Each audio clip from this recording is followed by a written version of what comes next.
बनारस में है बौद्ध सर्किट। यहाँ का बनारस का सारनाथ भगवान बुद्ध के जीवन काल से संबंधित 4 प्रमुख बौद्ध तीर्थ स्थलों में से एक है। भगवान बुद्ध ने बोध गया में ज्ञान प्राप्त करने के बाद उन्होंने अपने प्रथम 5 शिष्यों को यहीं पे पहला धर्मोपदेश दिया था, जो धर्म चक्र परिवर्तन के नाम से बौद्ध साहित्य में वर्णित है। जब आप यहाँ पे आएंगे तो आपको एक अलग ही तरह की शांति, एक अलग तरह के आनंद की अनुभूति होगी। यहाँ पे प्राचीन काल के सारे अवशेष आपको मिलेंगे जो बुद्ध से जुड़े हुए हैं। गौतम बुद्ध की धर्म नगरी सारनाथ अपने शानदार और सुनहरे इतिहास के पन्नों को स्तूपों और मंदिरों के रूप में समेटे हुए है। सारनाथ का महत्व बौद्ध धर्म के मानने वालों के लिए उतना ही अहम है जितना कि लुम्बिनी, बोधगया और कुशीनगर है।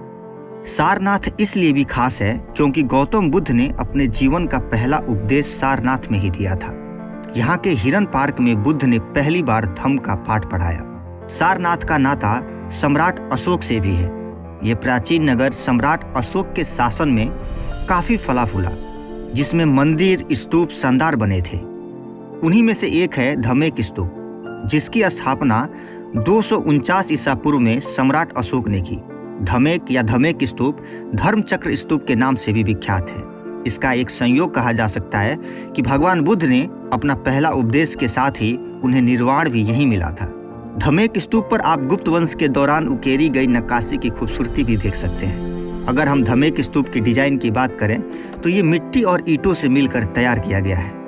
वही सारनाथ में ही मौजूद चौखंडी स्तूप, जो मूल रूप से गुप्त काल का है। गुप्त काल के दौरान 4वीं और 6वीं शताब्दी के बीच भगवान गौतम बुद्ध और उनके पहले 5 शिष्य बोध गया से सारनाथ की यात्रा के दौरान इसी स्थान पर मिले थे, जिसे दर्शाने के लिए इसे बनाया गया था। चौखंडी स्तूप एक विशाल मिट्टी का टीला है। करीब 93 फीट ऊंचे चौखंडी स्तूप की पूरी संरचना ईंट से बनाई गई है। ये जगह देश और दुनिया में मौजूद बौद्ध अनुयायियों के लिए आस्था का केंद्र है। सारनाथ में ही अशोक स्तंभ है, जिसके बारे में हर भारतीय को पता है कि वो देश का राष्ट्रीय प्रतीक है, जिसके मूल स्तंभ के शीर्ष पर 4 शेर एक दूसरे से पीठ लगाकर खड़े हैं। आपको बताते चले कि सम्राट अशोक ने पूरे देश में कई स्तंभ बनाए थे। ये अशोक स्तंभ जब बनाया गया तो इसकी ऊंचाई 55 फीट थी, जो कि आज 7 फीट 9 इंच रह गई है। अशोक स्तंभ की खोज भारत में आर्कियोलॉजी की बेहद महत्वपूर्ण घटना मानी जाती है। फ्रेडरिक ऑस्कर ऑर्टेल, जो रेलवे में बतौर सिविल इंजीनियर थे, उन्होंने सारनाथ में खुदाई करवाई थी और मार्च 1905 में स्तंभ का शीर्ष मिला था।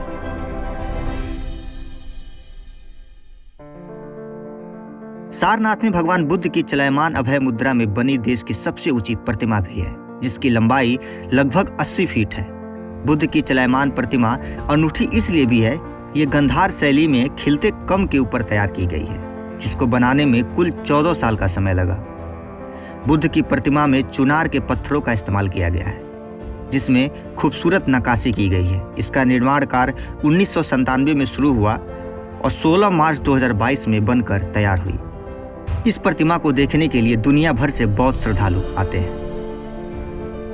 सारनाथ में बौद्ध संस्कृति से जुड़ी कई चीजों की छाप देखने को मिलती है। सारनाथ में ही भगवान बुद्ध के अस्थि अवशेष भी रखे गए हैं, जो मूल गंधकुटी बिहार में हीरे और मोतियों से सजे फ्लास्क में है। सारनाथ में इस मंदिर का निर्माण 1931 में श्रीलंकाई महाबोधि सोसाइटी ने करवाया था।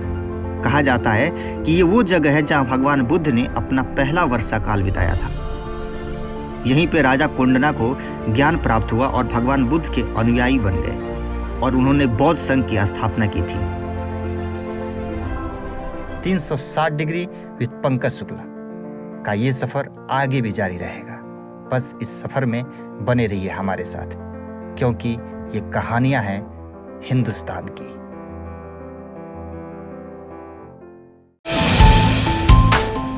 जो है आपके आसपास,